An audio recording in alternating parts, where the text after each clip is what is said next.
তো যেভাবে লিখেছেন আমি সেভাবেই পড়ার চেষ্টা করছি। আমি কনফার্ম হয়ে নিয়েছিলাম, আমি আরও একবার ইমেইল করেছি যে এই ঘটনাটি কতটুকু সত্য সেটা জানানোর জন্য। তো আমরা এরকম যাচাই বাছাই করেই নেই প্রতিটি ঘটনা। তারপরে ওই যে শুরুতেই বললাম যে বিশ্বাস করা বা না করা কমপ্লিটলি আপনার ব্যাপার।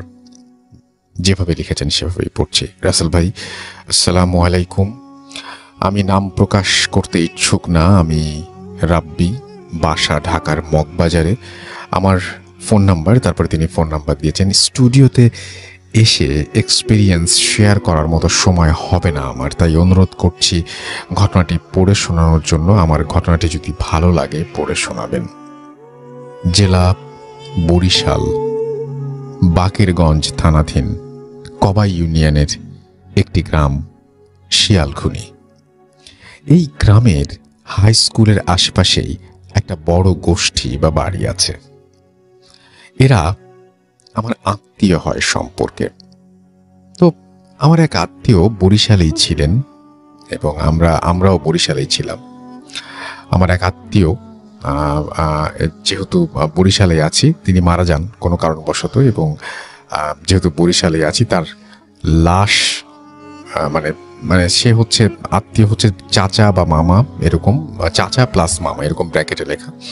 আজ থেকে 3-4 বছর আগে মারা যান। তখন কোনো কারণবশত আমি এবং আমার মা বরিশালেই ছিলাম। যেহেতু বরিশালেই আছি, তার লাশ না দেখতে গেলেই নয়। সামাজিকতা রক্ষার্থে আমি আর আমার মা সে বাড়িতে গিয়ে উপস্থিত হই।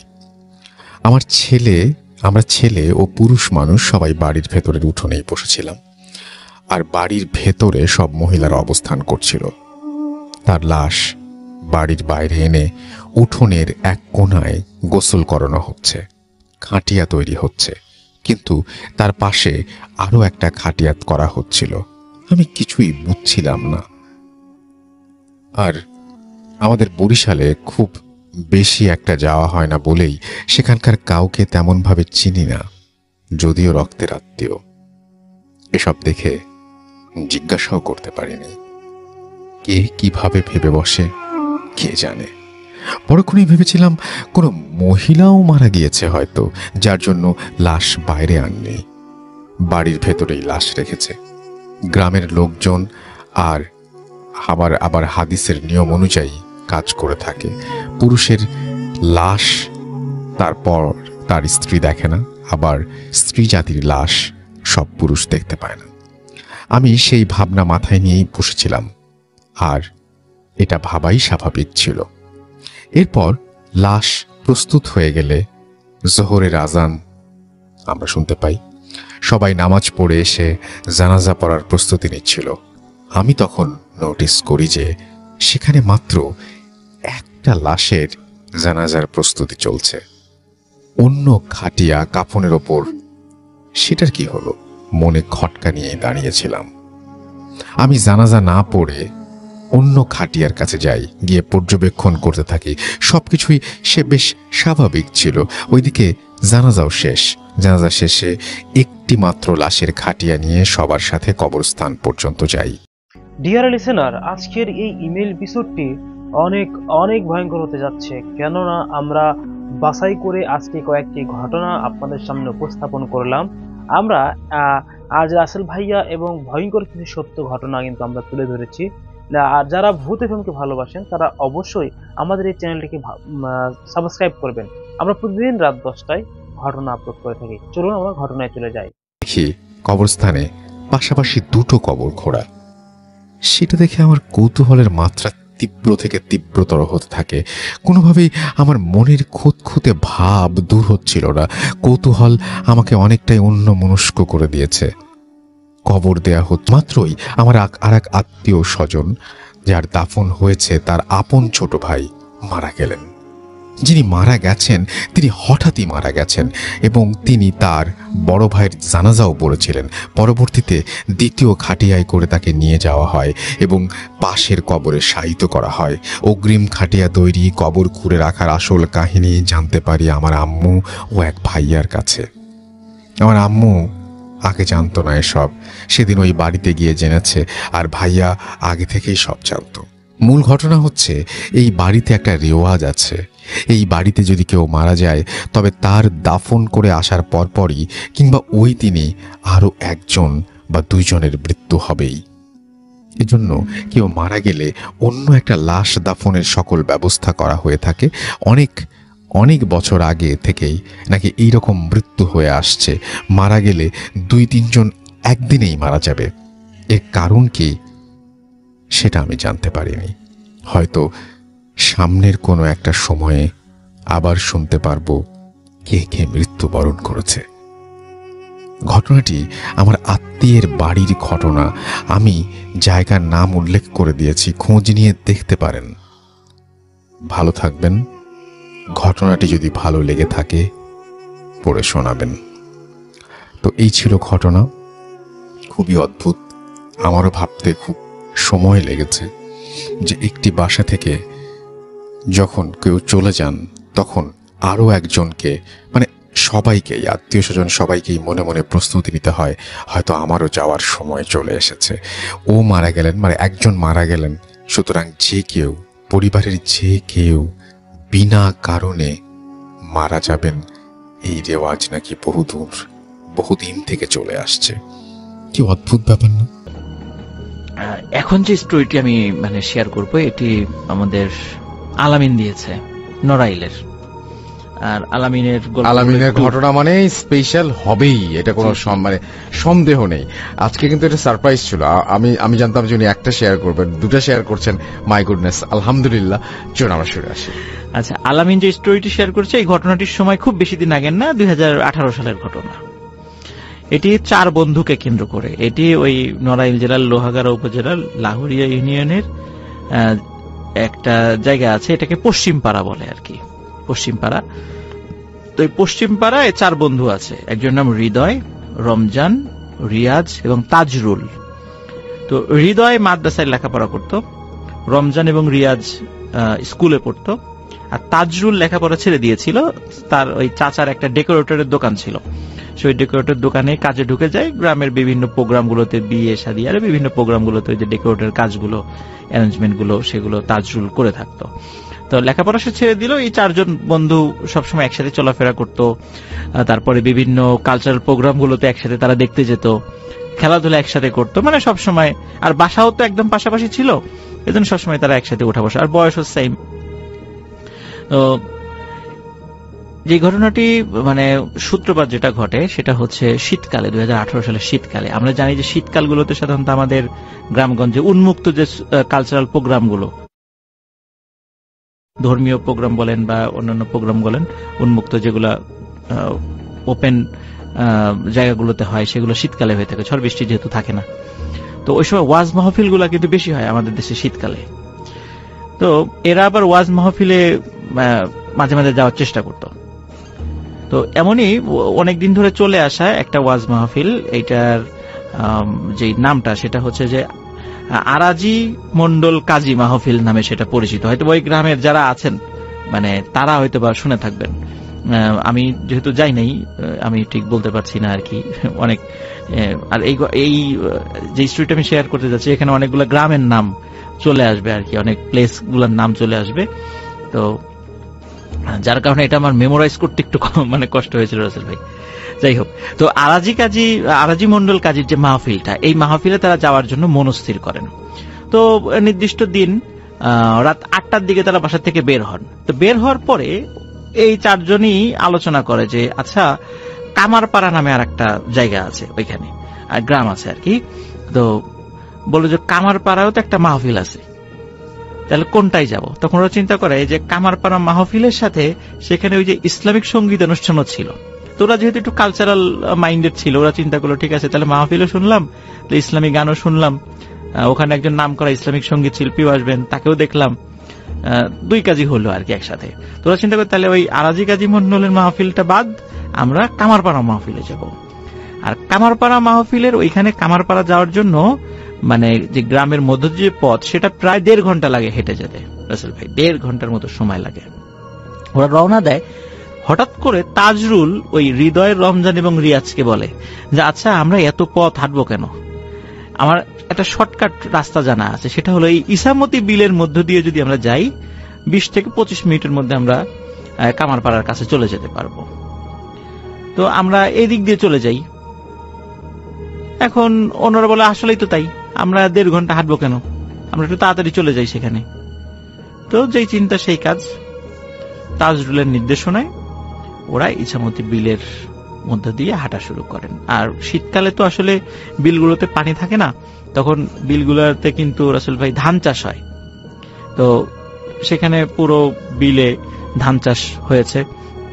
আর ক্ষেতের মাঝখান দিয়ে আমরা যেটাকে আইল বলি, এই আইলের উপর দিয়ে হেঁটে যাওয়া যায় আর কি। তো ওরা আস্তে আস্তে হেঁটে হেঁটে যাচ্ছে। অনেক পথ বলতে মোটামুটি 15 মিনিট হাঁটার পরে, মানে ওদের পথ খুব আর বেশি দূরে নয় আর কি। হাঁটার পরে ওই বিশেষ করে এই 4 বন্ধুর মধ্যে রমজান এবং তাজরুল, এদের এই দুইজনের আবার মাঝে মাঝে একটু সিগারেট খাওয়ার অভ্যাস ছিল। আর হৃদয় এবং রিয়াজ, এদের আবার সিগারেট খাওয়ার অভ্যাস ছিল না। তো রমজান এবং তাজরুল ওরা বলছে যে একটা সিগারেট খেতে ইচ্ছা করছে। তখন অন্যরা বলছে যে এই বিলের মধ্যে সিগারেট মানে ধরাবা কই, মেস তো নাই সাথে। তখন ওই যে রাসেল ভাই ওই বিলের মধ্যে কিন্তু ওই যে মানে সেচ কাজ করার জন্য ওই যে জায়গাতে মেশিনটা বসানো হয়, আমরা গ্রামে বলি সেচ মেশিন, স্যালো মেশিনও বলে আর কি। তো ওই সেচ মেশিন যেখানে বসানো হয়, ওই সেচ মেশিনের জন্য কিন্তু একটা ছোট্ট ঘর করা হয়, একটা অস্থায়ী ঘর, এবং ওই ঘরের মধ্যে একটা মাচা পেতে যে এই মেশিনের দায়িত্বে থাকে সে থাকে আর কি। তো বিলের মধ্যে এই সেচ মেশিনগুলো তখন ওই এখন কোনোটায় ইলেকট্রিসিটি মানে সংযোগ আছে। আর যেহেতু বড় বিল, ওখানে ইলেকট্রিসিটির খাম্বা ছিল না, ওটা কি ওই যে তেলে চলতো আর কি। এই জন্য ওখানে কিন্তু ওই ঘরগুলোতে কোনো বৈদ্যুতিক বাল্ব থাকতো না, এমনি হয়তো বা হারিকেন বা ল্যাম্প জ্বালাতো আর কি। তো ওরা দেখে যে ওই একটা অস্থায়ী ঘর, যেটা ওই রকম সেচের জন্য যে অস্থায়ী ঘর আছে, দূরে একটা ঘর দেখা যাচ্ছে, কিন্তু ওই ঘরের মধ্যে আলো। তো তাজরুল বলছে যে ওই যে একটা ঘর আছে, তো চলো আমরা ওইখানে যাই, নিশ্চয়ই ওখানে লোক আছে, যেহেতু আলো জ্বলছে লোক আছে। আর আলো মানে হচ্ছে সেখানে তো অবশ্যই কোনো কুপি বা হারিকেন বা কিছু একটা জ্বালানো থাকে। উনি তো এত দ্রুত চলতে পারেন না, উনি তো স্ক্র্যাচে করে চলেন। আর এই আইলের উপর দিয়ে আমরা 2 পা দিয়ে হাঁটতে কষ্ট হয়, তো উনি স্ক্র্যাচে ভর করে এত তাড়াতাড়ি কোথায় চলে গেলেন। তো ওরা বুঝতে পারে যে ওরা একটা বিপদে পড়ে গেছে, বড় ধরনের একটা বিপদ। তখন ওরা চিন্তা করে যে আমাদেরকে দ্রুত ওই কামারপাড়া চলে যেতে হবে যেখানে মাহফিল। ওরা বলে আমরা তো কাছাকাছি আছি। ওরা হাঁটা শুরু করে। তো হাঁটতে হাঁটতে রাসেল ভাই ওরা একটা অদ্ভুত জায়গায় নিজেদেরকে আবিষ্কার করে। দেখে যে ওরা হাঁটতে হাঁটতে একটা উঁচু ঢিবির মতো একটা বিশাল জায়গায় চলে আসছে, এবং সেখানে মানে খুব ঘন কাশবন। ওরা বলে কি ব্যাপার, আমরা এখানে চলে আসলাম কেন কাশবনে? এবং কাশবনের মধ্যে ওরা 4 জন হারিয়ে যায়। কিন্তু হারালেও যেহেতু ওরা ওইখানেই ছিল, ওরা চিৎকার চেঁচামেচি করে নাম ধরে ডাকতে ডাকতে ওরা নিজেদেরকে আবার একত্র করে। কাশবনে রাসেল ভাই ওরা যখন আসে, তখন ওরা নিজেদেরকে আবিষ্কার করে এটা আসলে শুধু একটা উঁচু ঢিবি বা কাশবনের একটা ঢিবি না, এটা হচ্ছে একটা শ্মশান। সেটা হচ্ছে যখন মানে বর্ষাকাল থাকে, তখন ওই অত্র এলাকার যারা সনাতন ধর্মাবলম্বী যারা আছেন, তাদের মধ্যে কেউ মারা গেলে তখন তো আর ওই লাশ পোড়ানোর জন্য মানে যে অ্যারেঞ্জমেন্ট গুলো নিচু জায়গায় বর্ষাকালে এটা তো সম্ভব নয়। তখন তারা কি করতো, ওই উঁচু জায়গায় নিয়ে আসতো। ওই বিলের মধ্যে ওই জায়গাটা উঁচু ছিল, তো ওখানে লাশ নিয়ে এসে ওখানে মানে লাশ পোড়াতো আর কি। তো ওইখানে ওরা দেখে যে এরকম বিভিন্ন ওই কাঠ কয়লা পড়ে আছে, বিভিন্ন জায়গায় ছড়িয়ে ছিটিয়ে আছে বিভিন্ন জায়গায়। ওরা বুঝতে পারে যে এটা তো শ্মশান, এবং আগে থেকেই তো ওরা শুনেছিল, রাত্রেবেলা বুঝতে পারে নাই সেটা। ওরা ওখানে চলে এসেছে। দ্রুত ওরা 4 জন সেখান থেকে নেমে আবার অন্যদিকে হাঁটা শুরু করে। 15 থেকে 20 মিনিটের মাথায় ওরা আবার নিজেদেরকে আবিষ্কার করে আবার ঠিক ওইখানেই চলে আসছে। ওরা বলে যে কি ব্যাপার, আমরা আবার এখানে কিভাবে চলে আসলাম? ওরা আবার সেখান থেকে নেমে যায়, নেমে আবার হাঁটা শুরু করে। আবারও রাসেল ভাই পরপর 3 বার একই ঘটনা ঘটে। ওরা বারবার ওই শ্মশানের ওই ঢিবির ওইখানে চলে আসছিল। হৃদয় যেহেতু মাদ্রাসায় লেখাপড়া করত, ও তখন উচ্চ স্বরে কোরআন তেলাওয়াত করতে থাকে। ও বুঝতে পারে যে আমরা আজকে আমাদের হয়তো বা বড় ধরনের কোনো ক্ষতি হয়ে যাবে। উচ্চস্বরে কোরআন তেলাওয়াত করতে করতে ওইখান থেকে নেমে আসে 4 জনই, মানে হৃদয় কোরআন তেলাওয়াত করে, অন্য 3 জন সাথে থেকে নেমে আসে। তখন রাসেল ভাই আর ওরা ব্যাক করে ওই জায়গায় ওই গোলকধাঁধায় পড়ে আর ফেরত আসেনি। ওরা ওই মেইন রাস্তায় উঠে যায়, যেখান থেকে ওরা ওই কামারপাড়া মাহফিলে যায়। সেখানে গিয়ে দেখে এক অদ্ভুত ঘটনা। সেটা হলো, গিয়ে দেখে যে মাহফিল শেষ, ওই প্যান্ডেলের দায়িত্বে যারা ছিল তারা ওই সব বাঁশ, খুঁটি, কাপড় এগুলো গুছাচ্ছে। ওরা বলে, কি ব্যাপার, মাহফিল কি হইলো? বলে, মাহফিল তো শেষ। বলে, মাহফিল শেষ মানে রাত 8টায় রওনা দিলাম, বড় জোর 1.5 ঘন্টা লাগছে আমাদের আসতে এই বিলের মধ্যে এত ঝামেলার পরও, তো মাহফিল শেষ হয় কিভাবে? এখন তো 9:30 বাজার কথা। বলে, তোমাদের কি মাথা খারাপ হয়েছে? এখন বাজে রাত 2:30। ওরা চিন্তা করে যে সর্বনাশ, আমরা এত সময় কি করলাম, কিভাবে চলে গেল? ওরা কিছুতেই বুঝতে পারছে না যে আমরা এত সময় কিভাবে পার করে দিলাম। তো যাই হোক, ওরা যেহেতু ওদের শরীরে কাদা টাদা লেগেছিল আর এত ছোটাছুটির কারণে ওদের প্রচন্ড ক্ষুধা লেগেছিল, কিন্তু মাহফিল যেহেতু শেষ হয়ে গেছে, মাহফিল উপলক্ষে কিন্তু ছোট ছোট খাবারের দোকানগুলো বসে। তো আসলে কোনো দোকানও ছিল না, কিন্তু তখন 2টা দোকান ছিল, একটা ঝালমুড়ির দোকান আর একটা পাপড় ভাজা। যে পাপড় ভাজা এখন তো আসলে পাওয়া যায় না এভাবে। তো তো ওরা কি করবে, মানে খুব ক্ষুধা লাগছে, ওরা প্রচুর পরিমাণে ঝালমুড়ি এবং পাপড় ভাজা খায়। আর আমরা তো জানি রাসেল ভাই ওই ভাজা পোড়া খেলে নাকি দুষ্টু জিনেরা পিছু লাগে, এটাও কিন্তু একটা বিষয়। যাই হোক, ওরা মানে খাওয়ার পরে মানে একটু মনে করে দিই যে অনেকে বলে যে ভাজা পিঠা, জি জি জি জি, ভাজা মাছ, জি জি। তো ওরা চিন্তা করে যে যাই হোক, মাহফিল তো শেষ, কি আর করা, আমরা তো এখানে অ্যাটেন্ড করতে পারলাম না, এখন তো বাড়ি ফিরে যেতে হবে। তো বাড়ি ফেরার জন্য নিশ্চয়ই আর ওই ইসামতি বিলের মধ্যে দিয়ে যাবে না, পথ ঘোরা হলেও অবশ্যই তারা গ্রামের ওই 1.5 ঘন্টার রাস্তা দিয়েই যাবে। তো ওরা রাস্তা দিয়ে যাওয়া শুরু করে। এইখানে রাসেল ভাই একটা কথা বলি, সেটা হচ্ছে যে এই পথ দিয়ে যাওয়ার সময় কিন্তু ভয়ানক কয়েকটা জায়গা পাড়ি দিতে হয়, হন্টেড জায়গা। যেমন ওখান থেকে কামারপাড়া দিয়ে আসতে গেলে কল্যাণপুর নামক একটা জায়গা পাড়ি দিতে হয়। ওখানে মোটামুটি ওটা সনাতন ধর্মাবলম্বী অধ্যুষিত এলাকা আর কি। ওখানে শ্মশানও আছে, এই শ্মশানের পাশ দিয়ে যেতে হয়। তো ওরা শ্মশানের পাশ দিয়ে যায়, কোনো প্রবলেম হয়নি। এরপর একটা হন্টেড পরিত্যক্ত জমিদার বাড়ির পাশ দিয়ে যেতে হয়, সেখান দিয়ে যায়, সেখানেও কোনো প্রবলেম হয়নি। অনেক পুরাতন একটা বট গাছ রয়েছে, সেই বট গাছের পাশ দিয়ে যায়, সেখানেও কোনো প্রবলেম হয়নি। এরপরে একদম ওদের বাড়ির কাছে তালুকপাড়া নামে একটা জায়গা আছে, তালুকপাড়া। ওইখানে চলে আসে, মানে একদম বাসার কাছে চলে আসছে। এরপরে পশ্চিমপাড়া আর কি, তালুকপাড়ার একদম শেষ মাথায় চলে আসে, এরপরে পশ্চিমপাড়া যেখানে ওদের গ্রাম। তো ওইখানে একটা ছোট একটা বাঁশঝাড় রয়েছে।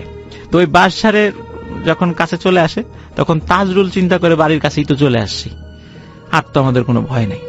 তখন ও তো জানে যে বাঁশঝাড়ে কখনো ওই যে দুষ্টু জিনপরি থাকে। তো তখন বলতেছে, মানে ও একটু সাহস করে দুষ্টামি করে বলছে আর কি, যে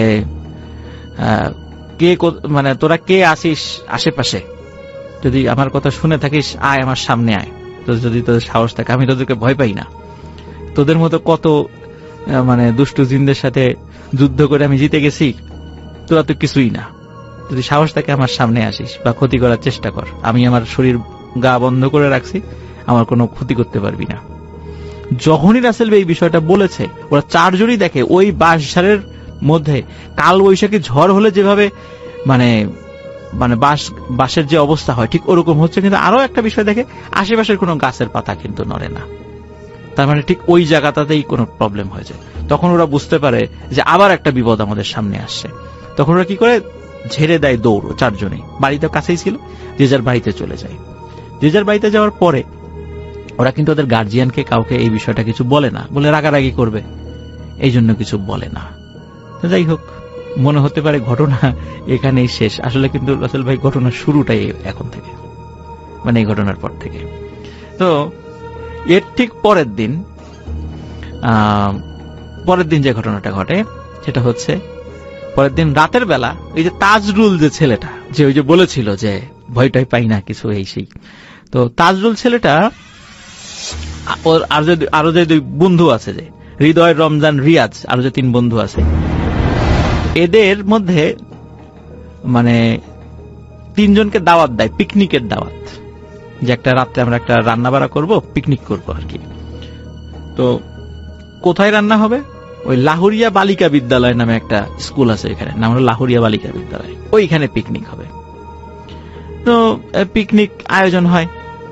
কোনো কারণে এই 3 বন্ধুর মধ্যে রমজান নামে যে ছেলেটা এই পিকনিকে যায় নাই, গিয়েছিল হৃদয় এবং রিয়াজ। তো পিকনিকের পরে মানে লিসেনারদেরকে একটু বলে রাখি যে একটু মনে রাখবেন, রমজান কিন্তু যায় নাই, গিয়েছে হৃদয় এবং রিয়াজ। তাজরুল নিয়ে গেছে ওদেরকে।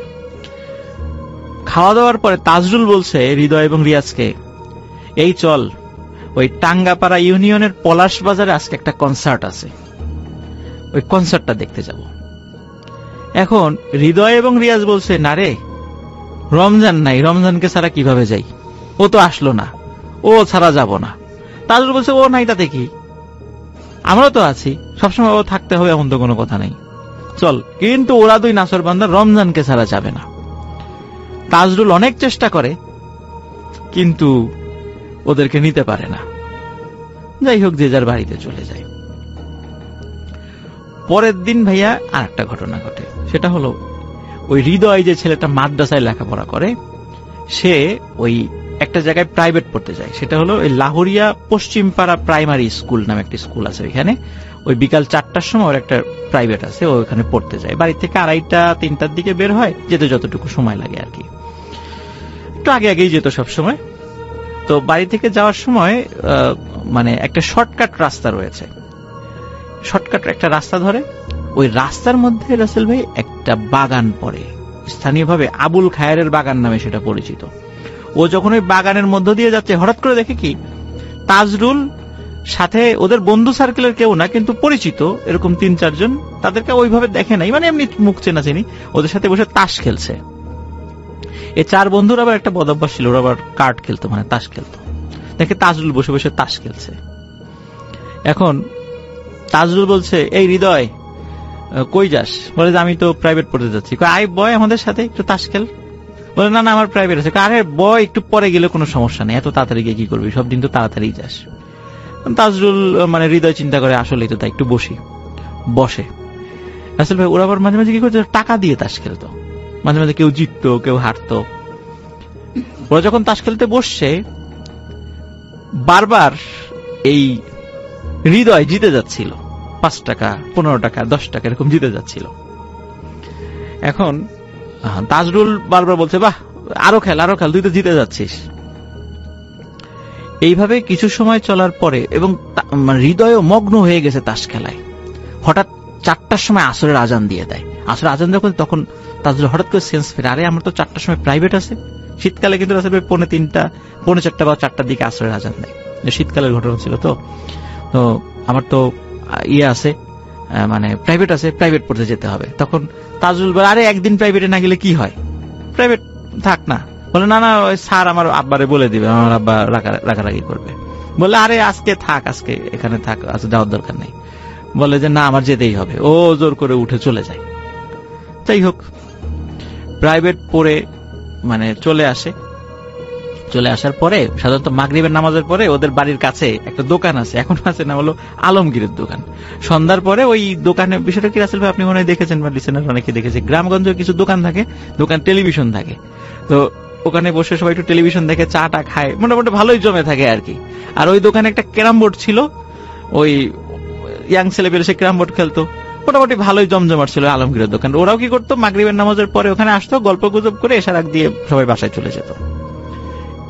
ওই মানে ওই সময় হৃদয় যে প্রাইভেট পরে আসছে, মাগরিবের পরে আসছে, আসার পরে এসে দেখে যে তাজরুল তখনও আসে নাই।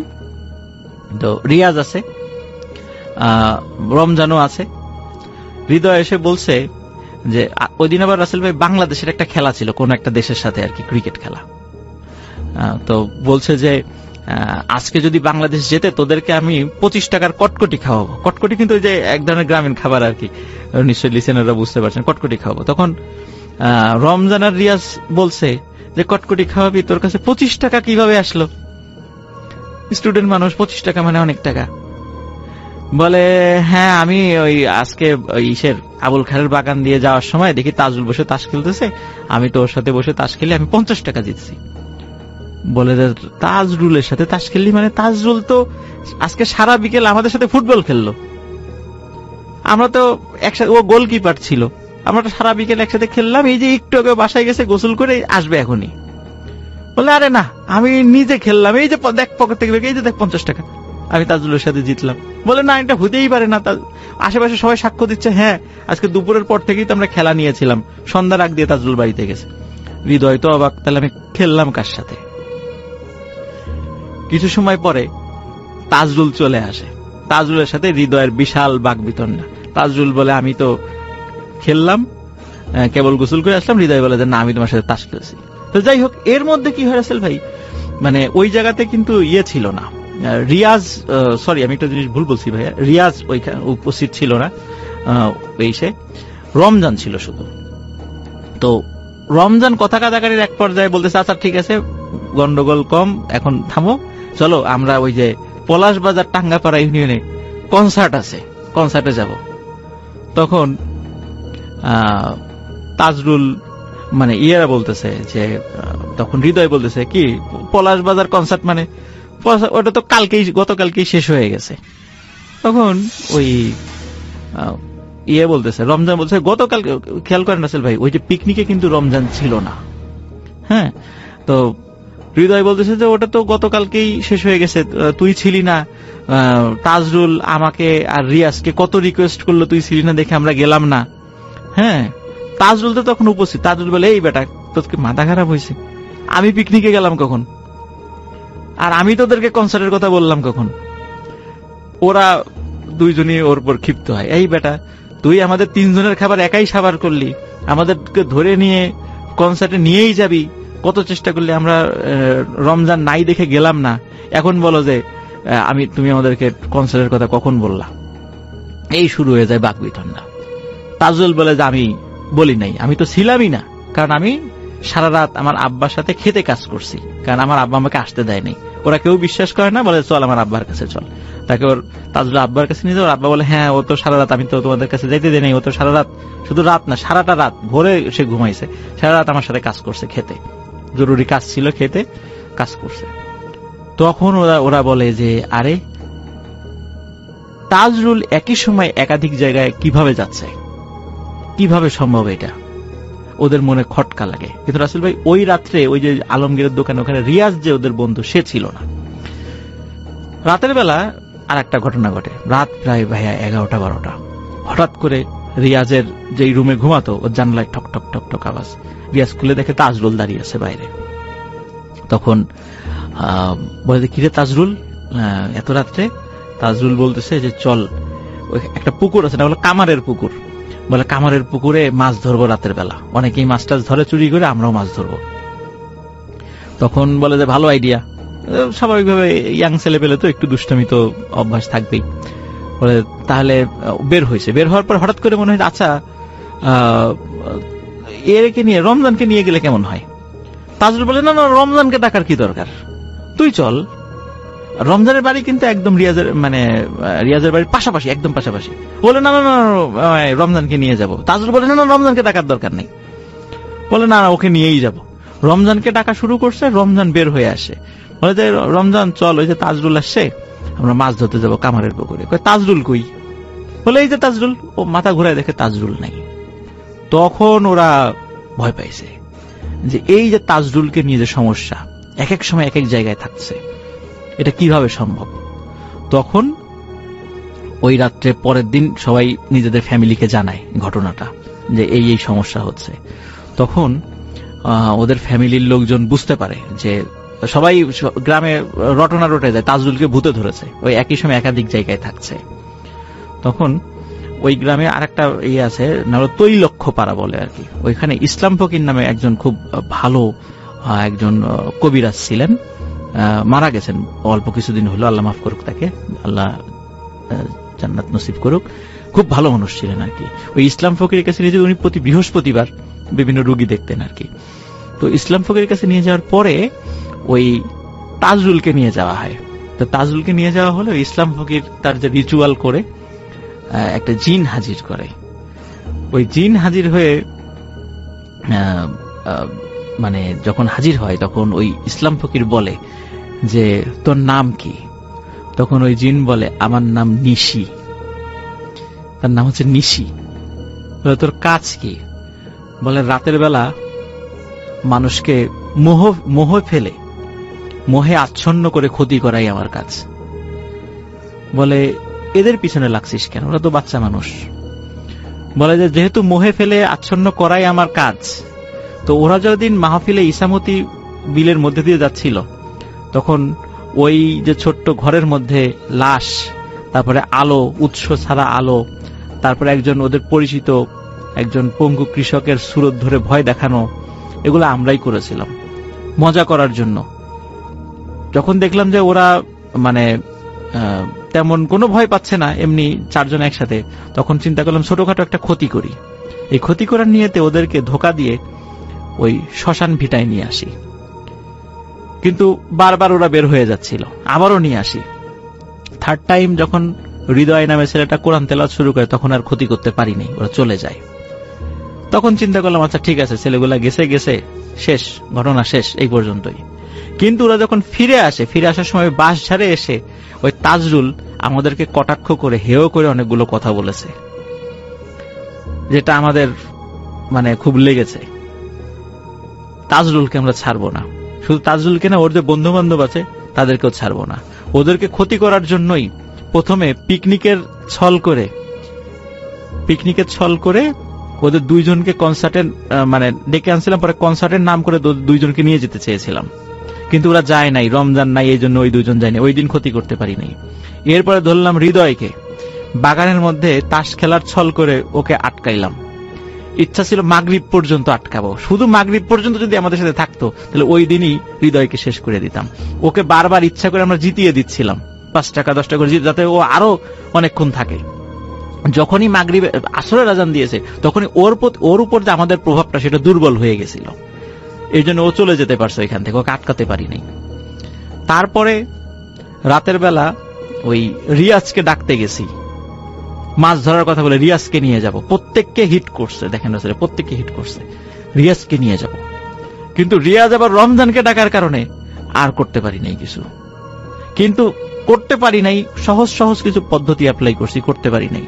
এরপর আরো কঠিন পদ্ধতি অ্যাপ্লাই করব, ওদেরকে ক্ষতি করবই, এটা আমাদের পণ।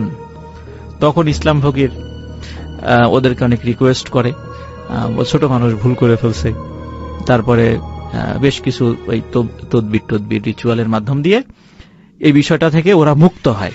তাজরুল এখন সৌদি আরবে থাকে, আর হৃদয় যে ছেলেটা মাদ্রাসায় পড়তো এখন ফরিদপুর থাকে, আর অন্য দুইজন রিয়াজ এবং রমজান ওরা ওই লাহোরিয়া গ্রামেই এখনো আছে আর কি। তো আমি আলামিনকে বলেছিলাম যেহেতু মানে হৃদয়, রমজান এবং রিয়াজকে আপাতত পাওয়া পসিবল, তো তুমি এই 3 জনকে সাথে নিয়ে একটা ছবি আমাদেরকে দিবা, লিসেনারদেরকে দেখাবো যে এরা, কারণ অনেক সময় আমরা গল্প বলি বিশ্বাস করতে চায় না। তো আসল ভাই এই ঘটনা থেকে কিন্তু একটা বিষয় আমরা, একটা শিক্ষণীয় একটা বিষয় পাই, সেটি হচ্ছে যে এই যে অনেক সময় কিছু হন্টেড প্লেসে গিয়ে আমরা না অনেক মানে ঠাট্টা তামাশা করি, ধুর এখানে কি আছে কিছু নাই, এই সেই সব ধোঁকাবাজি, এই সেই। অনেক সময় এই যে ঘটনা থেকে আমিও এটা শিখলাম, আমরা কিন্তু অনেক সময় এর ধরনের কথাবার্তা বলি কোথাও গিয়ে, এতে করে কিন্তু আমাদের উপর আমরা কিন্তু পজেসড হয়ে যেতে পারি। এই দুষ্টু জিনেরা কিন্তু আমরা সুযোগ করে দিচ্ছি আমাদেরকে ক্ষতি করার জন্য। এজন্য আমরা একটু সাবধান থাকবো এই বিষয়গুলোতে। আশা করি ঘটনাটি সবার ভালো লেগেছে, সবাই ভালো থাকবেন, সুস্থ থাকবেন, এটাই ছিল ঘটনা।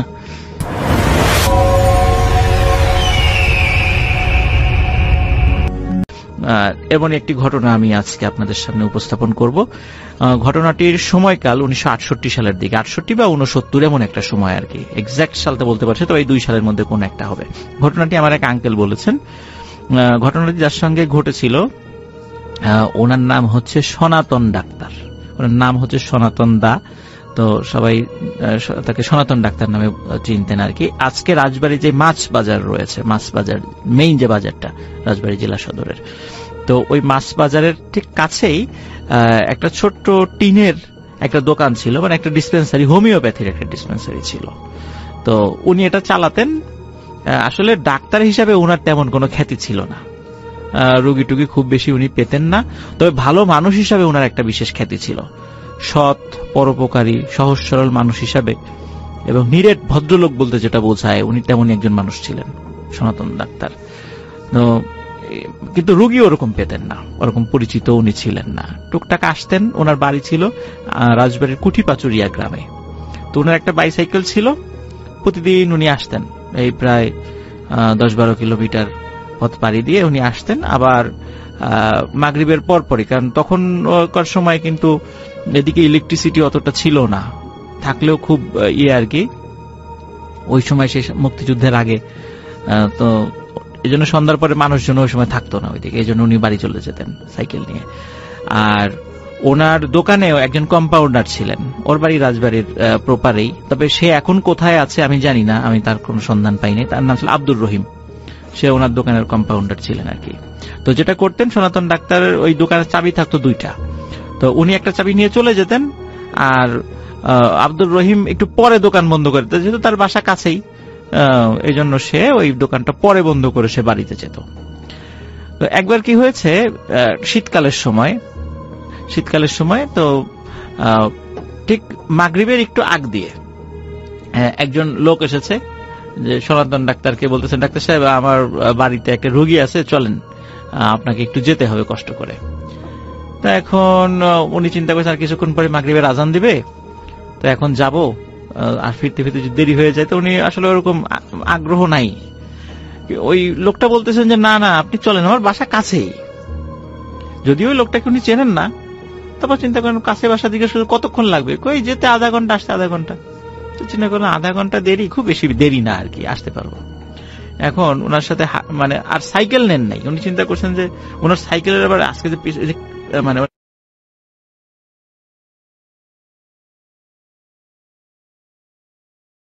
যেটা সাধারণত কেউ বসতে পারে, ওনার ওইটা খুব নড়বড়ে ছিল। চিন্তা করেন যে এই লোকটাকে বসালে তো সাইকেলটা ভেঙে যেতে পারে, চিন্তা করেন সাইকেল দোকানেই থাক, আমি ওনাকে নিয়ে হাঁটতে থাকি, যেহেতু কাছেই বাড়ি। এখন এই যে হাঁটা শুরু করেছে, হাঁটছে, তো বলতেছে কি তোমার বাড়ি কোথায়, এই যে সামনে। তো সামনে করতে করতে বলে যায়, বলে তোমার বাড়ি কোথায়, বলে সোনাকান্দর গ্রাম। সোনাকান্দর গ্রাম কিন্তু যারা রাজবাড়ি শুনছেন, এখানে যদি আপনি সাইকেল চালিয়েও যান, ওখানে যেতে না হলে 15 থেকে 20 মিনিট লাগবে, আর পায়ে হেঁটে গেলে প্রায় 50 মিনিট সময় লাগবে। তো এখন হয়তো বা সাইকেলে বা এখন অটোতে গেলে খুব কাছেই, কিন্তু ওই সময় পায়ে হেঁটে যাওয়ার পথটা একটু দূরে ছিল। এখন বলে তোমার বাড়ি সোনাকান্দর গ্রামে, তো আমাকে আগের থেকে বলো নাই কেন? বলে যদি না আসতেন, এই ভয়ে বলি নাই। তো যাই হোক, উনি ওই বাড়িতে যান, গিয়ে রুগী দেখেন, রুগী দেখে ফিরতে ওনার দেরি হয়ে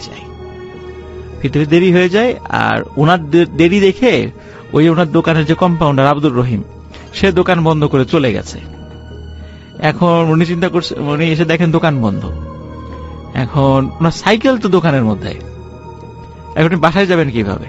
তা উনি চিন্তা করেন কি আর করা, যেহেতু চলেই গেছে। তখনকার দিনে তো মোবাইল ফোন ছিল না, আর আব্দুর রহিমের বাড়ি আর একটা গ্রামে ছিল, এখন সেখানে গিয়ে তো চাবি আনা সম্ভব নয়, এমনিতে দেরি হয়ে গেল। চিন্তা করেন ঠিক আছে, হাঁটতেই চলে যাবো আজকে। তো উনি ওই চিন্তা করে হাঁটা শুরু করেন, ওখান থেকে হাঁটা শুরু করেন। তো আজকে আমি ওই রাসেল ভাই ওই যে লোকোশেডের যে গল্পটা আমি সাধারণত বলি, ওই লোকোশেড দিয়ে হাঁটা শুরু করছেন। কিন্তু মজার বিষয় হচ্ছে, লোকোশেড কিন্তু তখন হন্টেড ছিল না। লোকোশেড হন্টেড হয়েছে 1971 সালের পরে, কারণ ওই জায়গাতে তো অনেক গণহত্যা হয়েছে, এখনো কিন্তু ওখানে বধ্যভূমি আছে। তো যার কারণে ওই ঘটনাটা 1971 সালের আগে, তো তখন ওই জায়গাটা হন্টেড ছিল না। যার কারণে উনি যখন লোকোশেড পার হয়ে দিকে চলে যাচ্ছেন, কোনো ঘটনা ওনার সাথে ঘটে নাই। আর আজকে যে রেল লাইনটা লোকোশেডের এদিক দিয়ে গলন্দ ঘাট পর্যন্ত চলে গেছে, তখন কিন্তু এই রেল লাইনটা ছিল না, রেল লাইনটা অন্য দিক দিয়ে ছিল, ওটা এমনি পায়ে হাঁটা পথ ছিল ওই দিক দিয়ে।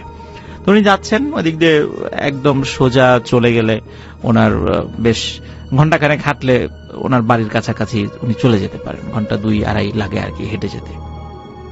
উনি যাচ্ছেন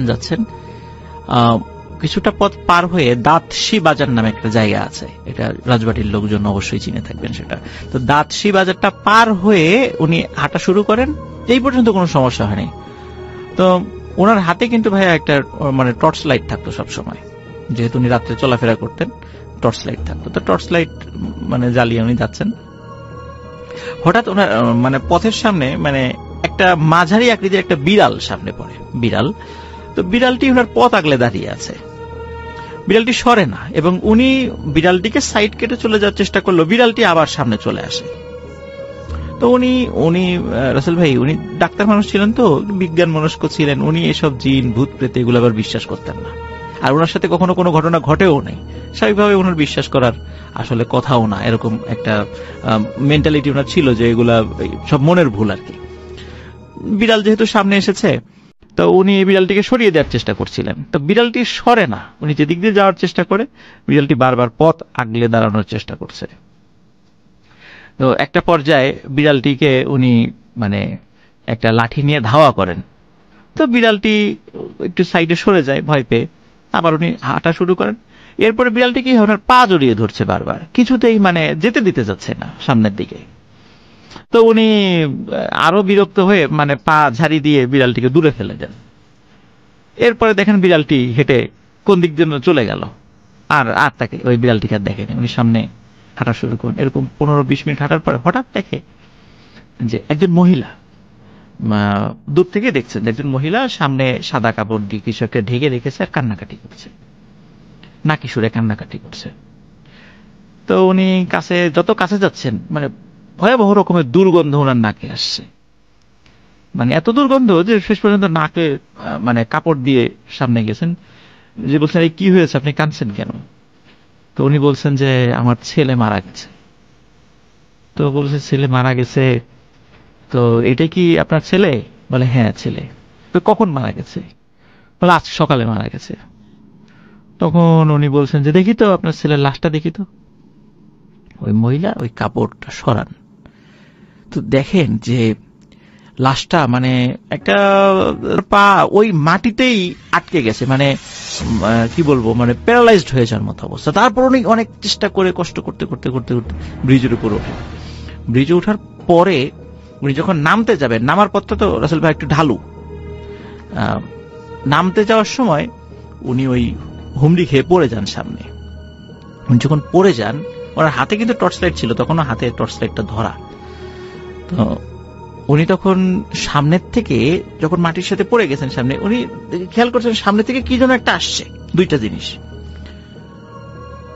উনি চাঁদের আলোতে যতটুকু বুঝতে পেরেছেন বড় আকৃতির দুইটা কাকড়া।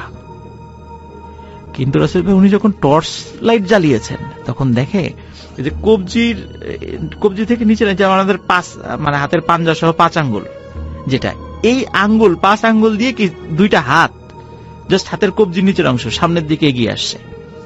উনি টর্চ লাইট জ্বালিয়ে দেখেছেন, তখন উনি ভয় পেয়েছেন, কিরে এই হাত কিভাবে আসলো? হাতের কবজির নিচের অংশ আছে কিন্তু বডিটা নাই। তখন আর একটা বিষয় যে ওই যে লাশের যে একটা বিকট গন্ধ উনি পেয়েছিলেন না, ওই গন্ধ তো ক্রমশ ওনার কাছে আসছে। উনি তখন চিন্তা করেন যে আমি একটু আগে একটা লাশ দেখে আসছি, হাতের কবজি ছিল না, দুই হাতের 2 কবজির নিচের অংশ ছিল না, লাশটা ছিল মানে পচে যাওয়া লাশ, মানে খুব দুর্গন্ধ ছিল। মনে হচ্ছে যে ওই যে 2টা হাত এগিয়ে আসছে, ওই হাতের দেখে উনি দূর থেকেই বুঝতে পেরেছেন যে এই হাতটা ঠিক ওই যে পচে যাওয়া হাতের মতো এবং খুব দুর্গন্ধ হচ্ছে। উনি ওই সময় হচ্ছে ভয় পান এবং উনি মানে সমস্ত শরীরের সমস্ত শক্তি সঞ্চয় করে উঠে দাঁড়ান। উঠে দাঁড়িয়ে মানে উনি যখন সামনের দিকে যাবেন, তো পিছন দিকে যাওয়ার সুযোগ নেই, সামনের দিকে ওনার বাড়ি, সামনের দিকে যাচ্ছেন, ওই হাতগুলো মানে বারবার ওনার সামনে এসে ওনার পথ আগলে দাঁড়াচ্ছেন। তারপরও যখন উনি ওই হাতকে ওভারটেক করে চলে যাওয়ার চেষ্টা করেছেন, তখন ওই 2টা হাত ওনার পা চেপে ধরেছিল। এরপর উনি মানে ওনার ধর্মের যে মন্ত্র আছে, শ্লোক আছে, সেগুলো উচ্চস্বরে পাঠ করতে থাকেন আর সৃষ্টিকর্তার নাম জপতে থাকেন। এটা করতে করতে উনি মানে সমস্ত শরীরের শক্তি দিয়ে উনি দৌড়ানো শুরু করেন। ওই হাত যে কোথায় গেছে কি হয়েছে উনি আর বলতে পারেন না, হ্যাঁ আর ছিল না তার সাথে। কিছুদূর সামনে গিয়ে একটা মানুষের সাথে উনি ধাক্কা খান। তো ধাক্কা খান তখন ওই লোকটা বলে ওঠে, এই আপনি চোখে দেখেন না? তখন বলে, আরে রহিম তুই এখানে কি করিস? বলে, ও দাদা আপনি, আপনার দেরি দেখে আমি দোকান বন্ধ করে দিছি। তো চিন্তা করলাম যে আমার তো আবার আগামীকালকে একটা জরুরি কাজ আছে, দোকানে তো আসতে পারবো না। তো চিন্তা করলাম যে আপনার কাছে তো চাবি নাই, তো আপনার বাড়িতে এসে চাবিটা দিয়ে যাই। তো এই জন্য আমি আপনার বাসার আসার চেষ্টা করতেছিলাম, মানে আসছিলাম আর কি। তো তুই সাইকেল নিয়ে আসিস নাই কেন? হেঁটে হেঁটে আসছিস কেন? ও বলে যে আমি সাইকেল ভালো চালাইতে পারি না। এই কথাটা শুনে ওনার একটা অবাক লাগে, কিন্তু আব্দুর রহিম কিন্তু খুব ভালোই সাইকেল চালাইতে পারতো, কিন্তু ও বলছে যে আমি ভালো সাইকেল চালাইতে পারি না। তো আচ্ছা ঠিক আছে, আসছি যখন, চল এই যে একটু আগে এই ঘটনা ঘটছে। তখন আব্দুর রহিম বলছে যে যাক, আল্লাহ বাঁচিয়ে দিয়েছেন আপনাকে, কোনো বিপদ আপদ হয় নাই, রাত্রেবেলা চলাফেরার ক্ষেত্রে একটু সতর্ক থাকবেন। এই কথা বলে মানে আব্দুর রহিমের সাথে বিভিন্ন গল্প টল্প করতে করতে ওনার বাড়ির কাছে চলে আসে। তখন সনাতন ডাক্তার উনি বলতেছেন যে রহিম চল, বাড়িতে চল, তোর দিদি রান্না বাড়া করছে, একবার খাওয়া দাওয়া কর, আজকে থেকে যা, অনেক রাত হয়ে গেছে। তো বলে না না, আমার আগামীকালকে কাজ আছে, আমি থাকতে পারবো না, আমি বাড়িতে যাব না, আপনি যান, এই চাবিটা রাখেন, দোকানের চাবি, আমি চলে গেলাম। বলে না, তা কি হয় নাকি, বাড়িতে যাবি না কেন? কিছুতেই সে বাড়িতে ঢোকে না। তো যখন উনি চিন্তা করেন যে এত রিকোয়েস্ট করলাম, যেতে চাচ্ছে না, উনিও একটু বিরক্ত হন, মন খারাপ করেন, এত রিকোয়েস্ট করা যাচ্ছে না, তো ঠিক আছে তাকে বিদায় দিয়ে দেন, সেও চলে যায়। তো উনি বাড়িতে যান, যাওয়ার পরে ওনার স্ত্রীকে সব ঘটনা খুলে বলেন। খুলে বলার পরে যদিও ভয় পেয়েছিলেন, তারপরে ওই যে আব্দুর রহিম পথের একটা জায়গার সঙ্গ দিয়েছিলেন আর কি, ভয়টা অনেকটা কমে গিয়েছিল আর কি। খুব যে ভয় পেয়ে একদম জ্বর চলে আসছে বিষয়টা এরকম না। পরের দিন উনি দোকানে গেছেন, ওনার যে ডিসপেন্সারি সেখানে গেছেন, যার পর দেখে আব্দুর রহিম দোকান খুলে বসে আছে। কিরে আব্দুর রহিম, তুই না বললি যে কালকে মানে আজকে আসবি না? বলে যে আপনাকে আমি কখন বললাম আজকে আসবো না, আপনার সাথে তো আমার দেখাই হয় নাই। তখন উনি বলছে কি বলিস দেখা হয় নাই? কালকে রাত্রে না তোর সাথে আমার ধাক্কা লাগলো, তারপর গল্প করতে করতে গেলাম, তুই আমাকে দোকানের চাবি দিলে, এই যে চাবি, এই যে আমি চাবি সাথে নিয়ে আসছি। বলে আরে এই চাবি আপনি পেলেন কোথায়? আমি তো এই চাবি কালকে দোকানে রেখেই চলে গেছি, আপনার দেরি দেখে দোকান টোকান তালা মেরে চলে গেছি, চাবি তো দোকানের মধ্যেই ছিল, চাবি আপনি পেলেন কোথায়? চাবি তো আমি আপনাকে দেই নাই, আর আমি তো দোকান তালা মেরে আমি তো বাড়িতে চলে গেছি।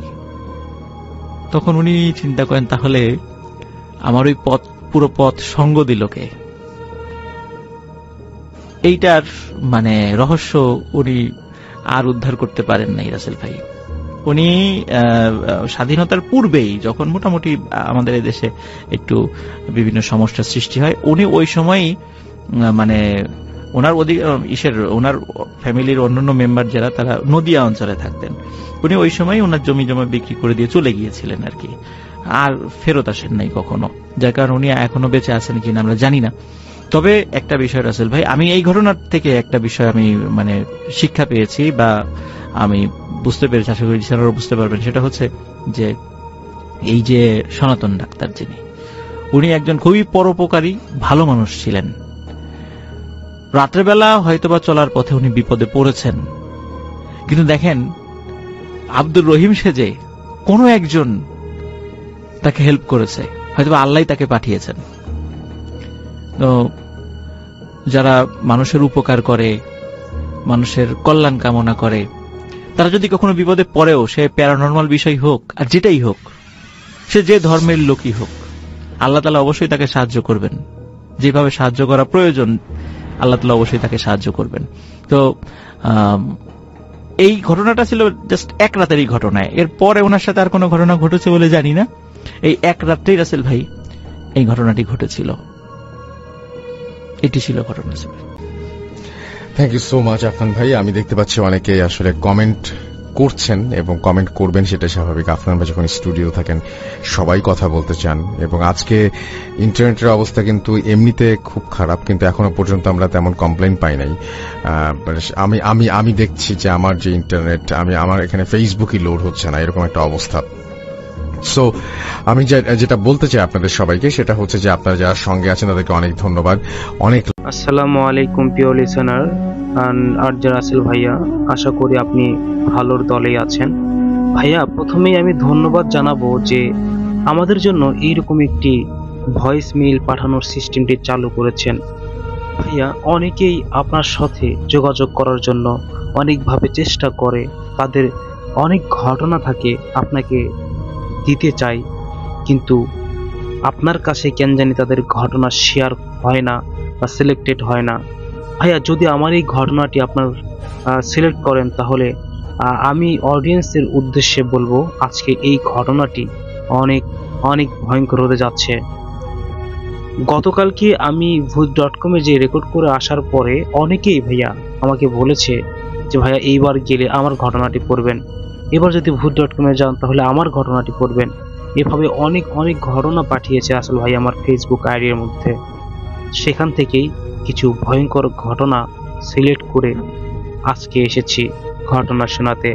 ভাইয়া আমি ঘটনাটি পড়ে খুবই ভালো লেগেছে এবং অনেক ভয়ঙ্কর একটি গ্রামের ঘটনা তারা শেয়ার করেছেন। গল্পটা শুরু হয় শহরের এক দূর প্রান্তে, মানে শহর থেকে অনেক দূরে ঘন গাছপালায় ঘেরা এক নির্জন গ্রামে। গ্রামের নাম ছিল শালবন। নামে শালবন হলেও পুরো বনটাই ছিল নানা রকম পুরনো আর বিশাল গাছে ভরা। গ্রামবাসী বিশ্বাস করত এই জঙ্গলে কোনো এক শক্তিশালী জিনের আস্তানা আছে, তাই দিনের আলো থাকতেও কেউ একা সেই জঙ্গলের ধারে কাছেও যেত না।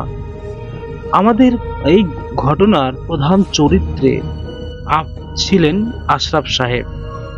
এই আশরাফ সাহেব ছিলেন গ্রামের একজন প্রভাবশালী ব্যক্তি এবং ধনী ব্যক্তি। তিনি শহরে বড় হওয়া একজন আধুনিক মানুষ ছিলেন, তাই জিন ভূত বা এসব কুসংস্কারে তার একদমই বিশ্বাস ছিল না। তিনি গ্রামের মাঝখানে তার পূর্বপুরুষদের তৈরি বিশাল পুরনো এক দালানে বাস করতেন। দালানটি এতই পুরনো ছিল যে রাতের বেলা তার ফাঁক ফোকর দিয়ে বাতাসের চলাচলও এক অদ্ভুত শব্দ হতো, যা গ্রামের মানুষ বা মানুষের কাছে ছিল এক জিনের একটা অলৌকিক শব্দ বা তাদের নিজেদের কথোপকথন। একদিন আশরাফ সাহেব গ্রাম থেকে 5 কিলোমিটার দূরের এক ছোট্ট বাজার থেকে ফেরার পথে রাত হয়ে যায়। সেদিন ছিল অমাবস্যার রাত। আকাশ কালো মেঘে ঢাকা, একটু আলো নেই। এতটুকু আলো ছিল না সত্যই। রাস্তাটা শালবনের পাশ দিয়েই গেছে। আশরাফ সাহেবের গাড়ির হেডলাইটও ঘন অন্ধকারে খুব বেশি দূরে পৌঁছাচ্ছিল না। আসলে রাসেল ভাইয়া, দেখা যায় অনেক নতুন পিচ ঢালা রাস্তা দিয়ে আমরা যখন হেডলাইটের আলো ফেলে যাই খুব একটা আলো দেখায় না, ঠিক তেমনই তার ক্ষেত্রে হয়েছিল। হঠাৎ করেই রাস্তার মাঝখানে তার গাড়িটা বিকল হয়ে গেল, অর্থাৎ নষ্ট হয়ে গেল। আশরাফ সাহেব অনেক চেষ্টা করলেন, কিন্তু কোনো লাভ হলো না। মোবাইলেও কোনো নেটওয়ার্ক নেই। উপায় না দেখে তিনি গাড়ি থেকে নামলেন। চারপাশটা এতই নিস্তব্ধ ছিল, শুধু ঝিঝি পোকার শব্দ, আর এর থেকে বেশি কোনো শব্দ শোনা যাচ্ছিল না। মাঝে মাঝে বন্য কোনো প্রাণীর ডাক শুনতে পেত। শালবন থেকে ভেসে আসা ভেজা মাটি আর পুরনো পাতার গন্ধটা কেমন যেন ভারী ভারী লাগছিল আমার। তিনি গাড়ির বনেটে হাত দিয়েই একটা ঠান্ডা স্রোতের আবহাওয়ায় তার শির দ্বারা বয়ে গেল এক অদ্ভুত এক ভয়ঙ্কর ঘাম। মনে হলো যেন কেউ তার ঠিক পিছনে দাঁড়িয়ে আছে। আশরাফ সাহেব শিক্ষিত মানুষ, তবু এই পরিবেশে তার বুকটা ধড়ফড় করে উঠল। তিনি সাহস করে পিছন ফিরলেন, কিন্তু কাউকে দেখতে পেল না। ঠিক তখনই তিনি শুনতে পেলেন কারো আস্তে আস্তে বলা কথা। কেউ তার নাম ধরে ডাকছে, ঠিক তার কানের কাছে। আশরাফ, আশরাফ। তিনি এবার দ্রুত ঘুরে তাকিয়ে দেখলেন কিছুই নেই। তার মনে হলো যেন বাতাসের সাথে মিলিয়ে যাওয়া একটা শব্দ। তিনি ভাবলেন হয়তো বেশি ভয় পাওয়ার কারণে তার মনের ভুল এটা। গাড়ির কাছে ফিরে যেতেই দেখলেন ড্রাইভারের জানালার দিকে। জানালাটা অল্প খোলা ছিল, কিন্তু পুরো বন্ধ। মানে সেটা এখন পুরো বন্ধ, অথচ তিনি নিশ্চিত ছিলেন তিনি সেই জানালার কাজটি ফুল ফুল বন্ধ করেনি। এইবার আশরাফ সাহেবের আধুনিক মনও যেন একটু দমে গেল ভয়ের চরিত্রে। তিনি দ্রুত গাড়ির দরজা খুলে ভিতরে ঢুকলেন। দরজাটা বন্ধ করার সাথে সাথেই বাহির থেকে কেউ যেন গাড়ির ছাদে খুব জোরে আঘাত করলেন। ধুম করে উঠলেন শব্দটা, এত জোরে শব্দটা বা তীব্র ছিল যে গাছের কাচের জানালাগুলো কেঁপে উঠল। আশরাফ সাহেবের গাড়ির ভিতরে কেমন জানি একটা ভূমিকম্পের মতো হতে লাগলো এবং এইবার আশরাফ সাহেব গাড়ির ভিতর থেকেই হাঁপাতে লাগলেন। তিনি এবার দেখতে পেলেন গাড়ির সামনের কাচের উপরে বাহির থেকে একটা লম্বা সরু আঙ্গুলের ছাপ, যেন কেউ কাচের ওপরে হাত দিয়ে ভর করে দাঁড়িয়ে আছে। ছাপটা দেখতে দেখতে মানুষের হাতের মতো নয়, অনেক বেশি লম্বা এবং অস্বাভাবিক রকমের সরু ছিলেন। আশরাফ সাহেবের ভয়ে তার হাত পা ঠান্ডা হয়ে যায়। তিনি চোখ বন্ধ করে বিড়বিড় করে সৃষ্টিকর্তার নাম জপতে শুরু করলেন। তখন গাড়ির সামনের দিক থেকে একটি কণ্ঠস্বর ভেসে এলো। কণ্ঠস্বরটি অস্বাভাবিক গভীর, যেন শত বছর পুরনো কোনো কূপের ভিতর থেকে ভেসে ভেসে আসছেন। আশরাফ, তুমি কেন আমার রাজ্যে প্রবেশ করেছ? জানো না এই পথে মানুষের জন্য প্রবেশ নিষেধ? আশরাফ সাহেব সাহস করে চোখ খুললেন এবং গাড়ির ঠিক সামনে হেডলাইটের আলোয় একটা অবয়ব স্পষ্ট হলো। সেটা মানুষের মতো নয়, তবে মানুষের আকারেই দাঁড়িয়ে আছে। উচ্চতায় প্রায় 7 ফুটেরও বেশি হবে, আনুমানিক করা যায় ভাইয়া। তারপর ভাইয়া তার গায়ের রং ছিল একদম আবছা, কিন্তু তার দুটো চোখ যেন সবুজ রঙের আগুনের শিকড়ে বের হচ্ছে। সেটা দেখে আশরাফ সাহেব বুঝলেন এ হলো সাধারণ ভূত নয়, এ হলো সেই শক্তিশালী জিন। এবার জিনটি শান্তভাবে বলল, তুমি অবিশ্বাসী, তুমি আমাকে কুসংস্কার বলো, কিন্তু তুমি এখন আমার সামনে। আমি তোমাকে একটা সুযোগ দেব। তুমি যদি আমার একটি প্রশ্নের সঠিক উত্তর দিতে পারো, তবে তোমাকে আমি এখন এই বিপদ থেকে মুক্ত করে দেব। আর যদি না পারো, জিনের কণ্ঠস্বর আরো গম্ভীর হয়ে উঠল, তবে এই গাড়ির ভিতরেই তুমি মিশে যাবে তোমার অস্তিত্ব, তোমার অস্থিমজ্জা এবং সব এই একসঙ্গে এখানে মাটি হয়ে যাবে। আশরাফ সাহেব কাঁপতে কাঁপতে বললেন, বলুন কি প্রশ্ন? জিনটি হেসে উঠল। হাসিটা এমনই কর্কশ ছিল যে গাড়ির ভিতরেও প্রতিধ্বনি হতে শুরু হলো। প্রশ্নটা খুব সহজ। আশরাফ, আমাকে বলো, এই বনের মধ্যে এমন কোন গাছ আছে যার শিকড় উপরে আর ডালপালা নিচে, শিকড় উপরে আর ডালপালাগুলো মাটির নিচে? আশরাফ সাহেব জ্ঞান বিজ্ঞানে অনেক জানেন, কিন্তু এই ধরনের অদ্ভুত ধাঁধার উত্তর তার জানা ছিল না। তিনি ভাবতে লাগলেন, উল্টো গাছ, শিকড় উপরে আবার ডালপালাগুলো নিচে।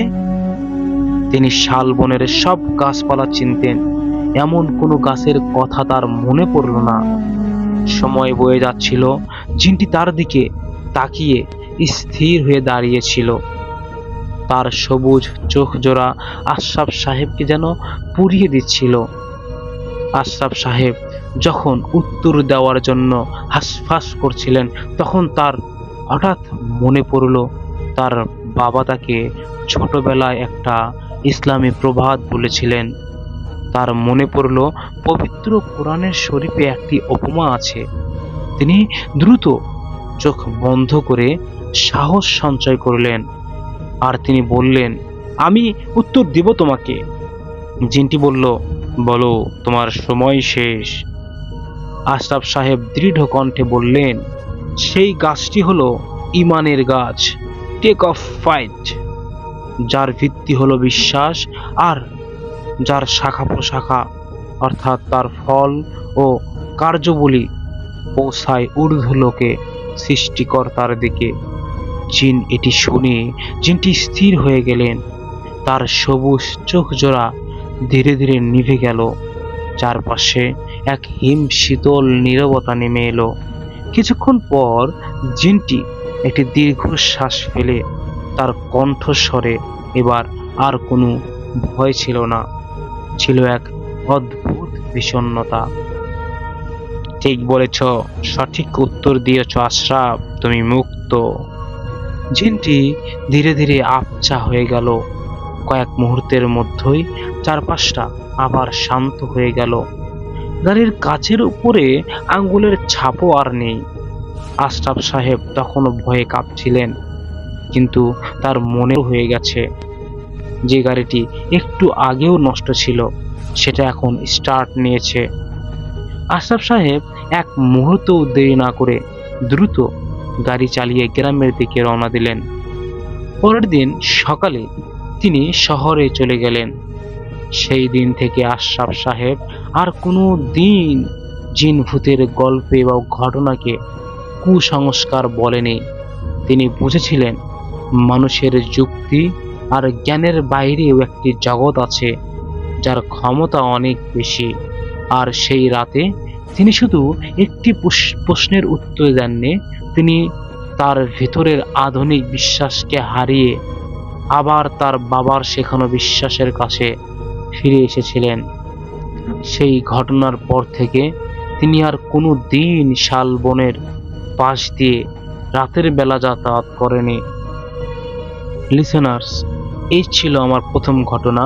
আমি সরাসরি আমাদের দ্বিতীয় ঘটনায় যাব। আপনারা তার মধ্যে কমেন্ট করুন যে আপনাদের এই ঘটনাটি কেমন লেগেছে। আমি আরও একটি ঘটনা বলবো, এটাও একটি জমিদার বাড়ির ঘটনা। এটা অনেক ভয়ঙ্কর ঘটনা, পাঠিয়েছেন রোবেল সাহেব। চলুন সরাসরি আমরা ঘটনায় চলে যাই। ঘটনাটি ছিল পশ্চিমবঙ্গের এক পুরনো জমিদার বাড়ির ধ্বংসবাসের ঘটনা। গ্রামের মানুষ বিশ্বাস করত এই বাড়ির পিছনের জঙ্গলে এক ভয়ঙ্কর জিন সাধক তার উপাসনা করত, এবং এই বাড়ির জমিতে এখনো সেই জিনের প্রবল আছর আছে।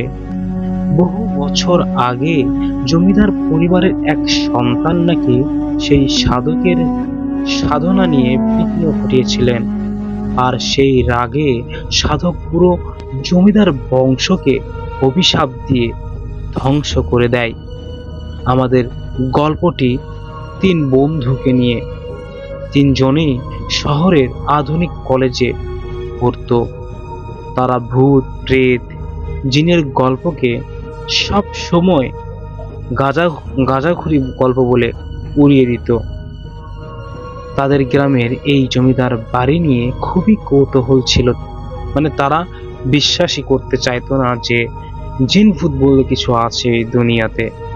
একদিন রাতে তিনজন সাহস করে ঠিক করলো তারা জমিদার বাড়ির রহস্যভেদ করবে। এরকম অনেক বন্ধু বান্ধব থাকে যারা ঘাড় তেরা, ছোট থেকে তাদের ঘাড়ের একটি করে রক ছেঁড়া থাকে। এই ব্যাটারা কি করেছে, রাত যখন প্রায় 2টো বাজে, বাইরে টিপ টিপ করে বৃষ্টি পড়ছিল। ঘন অন্ধকারের জোনাকের আবছা আলো ছাড়া আর কিছুই দেখা যাচ্ছিল না। বাইরে থেকে দরজা ভাঙা ছিল, তাই ভিতরে ঢুকতে কোনো অসুবিধা হলো না। পুরনো দালানের ভিতরে ঢোকার সাথে সাথে এই স্যাঁতস্যাঁতে ঠান্ডা গন্ধ আর তাদের নাকে চলে এলো অটোমেটিকলি। দেওয়ালে শ্যাওলা আর আগাছা, আমার মাথার উপর পুরনো কাঠ আর ইট খসে পড়ার শব্দ হলেন। তারা টর্চের আলোয় বাড়ির ভেতরের অংশ দেখাচ্ছিল। একটা লম্বা অন্ধকার করিডোরের একটা বারান্দায় কে যেন হাঁটতে হাঁটতে তারা এক বিষে ধুলো আর ভাঙা আসবাবপত্র ছাড়া কিছুই ছিল না। দীপ্ত এবার মজা করে বলল, কিরে কোথায় জিন? দেখি একবার সামনে আয়, তোর সাধকের অভিশাপের কি ক্ষমতা সেটাই আমরা দেখতে এসেছি রে। কই জিন, বের হ। শুভ ধমকে উঠল, চুপ কর দীপ্তি, জায়গাটা ভালো না, এভাবে বলিস না। রনি দেয়ালের দিকে আলো ফেলে দেখছিল, সেখানে কিছু প্রাচীন আরবি হরফের মতো কিছু আঁকানো। হঠাৎ সে দেখল একটা দেয়ালে বড় কালো রঙের তাবিজ আঁকা আছে, যেটা এখন আংশিক মুছে গেছে, তবে কিছু এর আশেপাশে যেন বাতাসের গতিপথ অন্যরকম ছিল। ঠিক তখনই তারা একটা শব্দ শুনতে পেল। শব্দটা অনেকটা দীর্ঘশ্বাসের মতো, কিন্তু মানুষের দীর্ঘশ্বাস নয়, অনেক ভারী, গভীর আর যন্ত্রণাদায়ক। মনে হলো যেন ঘরের এক কোণা থেকে শব্দটা আসছে। রনি এবার দ্রুত আলো ফেললে সেই ঘরের দিকে এবং কিছুই দেখতে পেল না, কিন্তু সেই জায়গার দেয়াল থেকে একটা অদ্ভুত ধোঁয়া বা কুয়াশা কুণ্ডলী পাকিয়ে পাকিয়ে উপরে উঠে যাচ্ছে। শিব বলল, এই চল চল চল, এখান থেকে চলে যাই, ব্যাপারটা ঠিক না রে, ভালো লাগছে না আমার কিছু। রনি আর দীপ্তেরও দেরি করতে চাইলো না সেখানে। তারা দ্রুত পিছনের দরজায় ভয় পেল। রনির দরজায় ধাক্কা মারতে লাগলো, কিন্তু দরজাটা যেন পাথরের তৈরি, একটিও নড়ছে না। ঠিক তখনই তার ঘরের তাপমাত্রা হঠাৎ কমে যেতে লাগলো। তাদের নিঃশ্বাসগুলো যেন জমাট বেঁধে যাচ্ছিল। এরপর ঘটল তাদের জীবনের সবচেয়ে ভয়ঙ্কর অভিজ্ঞতা। ঘরের মাঝখানে, যেখানে তারা আগে কিছু দেখেনি, সেখানে ধোঁয়া আর কুয়াশার মধ্য দিয়ে ধীরে ধীরে একটি অবয়ব স্পষ্ট হলো। এটি পুরোপুরি জিনের মতো ছিল। দেখতে ছিল না, বরং একজন বুড়ো মানুষের আকৃতি বা প্রাকৃতির মতো। তার শরীরে আবছা কালো, তার পরনে ছেঁড়া পুরনো পোশাক, আর তার চোখ ছিল দুটো যেন জল করে কয়লার মতো লাল হয়ে যাচ্ছিল। সেই সাধক জিনটি আস্তে আস্তে করে বলে, কে তোমরা? আমার তপস্যা ভঙ্গ করেছ? অভিশাপ, অভিশাপ, অভিশাপ নিয়ে যাও তোমরা। রনি দেখলো জিনটির হাতে একটা সরু শুকনো লম্বা ডাল, যেটা মানুষ মাটিতে ঢুকে গেছে। ডালটা মাটিতে ঢোকার সাথে সাথে সেই ঘরটা জোরে কেঁপে উঠল। ভয়ে সবাই মেঝেতে বসে পড়ল। দীপ্ত চিৎকার করে উঠল, আমরা ভুল করে এসেছিলাম, আমাদের ছেড়ে দিন। জিনটি দীপ্তর দিকে তাকালো, তার লাল চোখগুলো যেন দীপ্তকে গ্রাস করছে। কোনো ভুল নেই, একবার সেই চৌকাঠ পেরোলে মানুষের মুক্তি নেই। জিনটি এবার রনিকে লক্ষ্য করে একটি তার ডালটি ছুঁড়ে মারল। রনি দ্রুত পাশ কাটিয়ে গেল, কিন্তু ডালটি দেয়ালে লাগাতেই বিকট শব্দের সাথে সাথে সবাই কাঁপিয়ে উঠল, আর সেই দেয়ালে আঁকা পুরনো তাবিজটি পুরোপুরি ভেঙে গেল। লিসেনার্স, তাবিজ ভাঙ্গার সাথে সাথেই জিনটি আরো বেশি শক্তিশালী হয়ে ওঠে। তবে রাসেল ভাই একটা কথা, যে অবয়ব আরো বড় এবং কালো হয়ে গেল, এবং সে হা হা করে হেসে উঠল। সেই হাসিটা এত ভয়ানক ছিল যে তাদের কান ফেটে যাওয়ার উপক্রম। জিনটি রনিকে ধরতে উদ্যত হলো কিন্তু রনি দেখলো তাবিজ ভাঙ্গার ফলে দেয়াল থেকে কিছু খড়িমাটির গুঁড়ো মেঝেতে পড়ছে। রনি হঠাৎ করে মনে পড়ল তার দাদা বদলান, কিন্তু পিছনের দেয়ালে লাগলো তাবিজের ভাঙা গুঁড়োগুলো বাতাসে ছড়িয়ে গেল। গুঁড়োগুলো চিনটির গায়ে লাগার সাথে সাথে রাসেল ভাইয়া যে যন্ত্রণায় কুকুরাতে লাগলো, তিনি বিশাল শরীরটা ছেড়ে ছোট হতে লাগলো আর লাল চোখগুলো যেন নিভে যেতে লাগলো। সে চিৎকার করে, না, আমাকে তোমরা মেরো না। একসাথে শুভ আর দীপ্ত ভুলে গিয়ে দরজা তালা ভাঙার জন্য জোরে জোরে ধাক্কা মারতে লাগলো। পবিত্র গুরুর আঘাতে জিনটি এবার পুরোপুরি ভেঙে পড়লো আর অবয়ব ধোয়ার মতো মিশিয়ে গেল। ঘরের ভিতরের ঠান্ডা ভাবটা কেটে গেল। একই সময় বাইরের বৃষ্টিও থেমে যায় এবং দরজা যেন আপনা আপনি খুলে গেল। এবার 3 বন্ধু মুহূর্তের মধ্যেই বাইরে বেরিয়ে এলো। পেছনে ফিরে একবারও তাকালো না। সারা রাত তারা দৌড়ে গিয়ে গ্রামের শেষ প্রান্তে পৌঁছালো। পরের দিন তারা জমিদার বাড়িটি পুরোপুরি সিল করে দেওয়ার জন্য গ্রামের মুরব্বীদের অনুরোধ করলো। তারা আর কখনোই সেই জমিদার বাড়ির দিকেও ফিরে যাবে না বা ফিরে তাকায়নি। সেই রাতের অভিজ্ঞতা তাদের জীবনের সবচেয়ে ভয়ঙ্কর স্মৃতি হয়ে রইল এবং আর তারা কখনো জিনের ভূতের অস্তিত্বকে বিশ্বাস করার সাহস পায়নি। এই ছিল আজকের ঘটনা রাসেল ভাইয়া। আর যদি আমার ঘটনাটি আপনার কাছে ভালো লেগে যায় অবশ্যই শেয়ার করবেন, অনেক অনেক খুশি হব। এখানে রাসেল ভাইয়া 2 জন ব্যক্তি আমাকে ঘটনা পাঠিয়েছিল, 2টা জিন কেন্দ্রিক ঘটনা আমি শেয়ার করেছি। আপনি যদি পারমিশন দেন ভাইয়া, লিসেনারদের উদ্দেশ্যে 2টা কথা বলতে চাই। দেখুন, আপনারা যারা আমার কণ্ঠে ভূত এফএম শুনতে চান আর যে রাসেল ভাইয়ার ঘটনার মধ্যে ভূত.com আমি আপনাদেরকে বলি, আজ রাসেল ভাইয়ার কাছে এত ভৌতিক আর্টিস্ট আছে যে আমি চাইলেই তার অফিসে গিয়ে আপনাদেরকে ঘটনা শোনাতে পারবো না। আমাকে পার্সোনালি ডাকতে হবে, দেন আমি যাব। আপনারা যে আমাদেরকে এত এত ঘটনা পাঠান ভাইয়া, এই এতগুলো ঘটনা আমি যদি বলার জায়গায় না পাই তাহলে আমি এই ঘটনাটা কিভাবে শেয়ার করব। দেখুন, আজ 6 দিন পরে আর রাসেল ভাই আমাকে এইরকম লিসেনারদের পাঠানো ঘটনা সিলেক্ট করে রেকর্ড করাচ্ছেন। যাই হোক, আমি চাইবো আপনারা আমার পাশে থাকবেন, ভালোবাসা দিবেন। যারা সাবস্ক্রাইব করেননি তারা অবশ্যই সাবস্ক্রাইব করবেন। আসসালামু আলাইকুম রাসেল ভাইয়া, আশা করি সবাই অনেক ভালো আছেন এবং সুস্থ আছেন। আমি আরো একটি ঘটনা পেয়েছি, যে ঘটনাটি বরিশালের একটি ঘটনা। এটা একটা গ্রামের শ্মশান ঘাটের ঘটনা। যাই হোক, অনেক ঘটনাই আমি প্রতিদিন বলে থাকি, তো সব থেকে এই ঘটনাটি আমার কাছে মনে হচ্ছে ভয়ঙ্কর হবে।